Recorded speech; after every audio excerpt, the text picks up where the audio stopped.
both Christians and Muslims hold Jesus in high regard. A key difference lies in the belief of Jesus' divinity. Christians believe Jesus is God. The following scenes will explore the biblical perspective on Jesus' identity. Acts 2:22 highlights Jesus as a man accredited by God. This accreditation was demonstrated through miracles. These miracles were performed by God. Jesus served as the instrument through whom God worked. The miracles were thus a manifestation of God's power. Jesus' ministry was validated by God's miraculous actions through him. The statement, "The Father is greater than I," John 14:28, highlights Jesus' subordination. This verse emphasizes a hierarchical relationship between Jesus and God. The visual representation reinforces this concept of subordination. It illustrates Jesus' acknowledgement of God's superior position. Jesus responds to being called good in Mark 10:18. He redirects the praise, stating, "No one is good except God alone."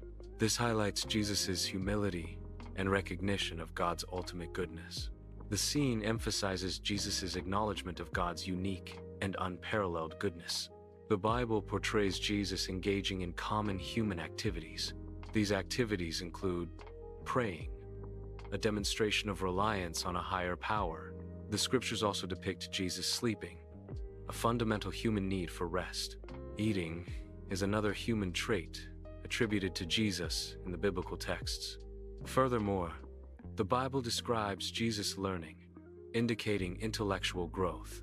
These human traits suggest a mortal nature, challenging the concept of Jesus' divinity.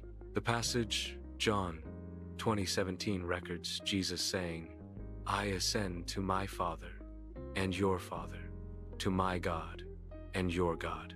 This statement indicates a relationship between Jesus and God. Specifically, Jesus refers to God as "my God." This implies that Jesus himself has a God.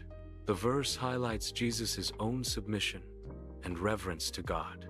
It underscores a distinction between Jesus and God within the theological framework.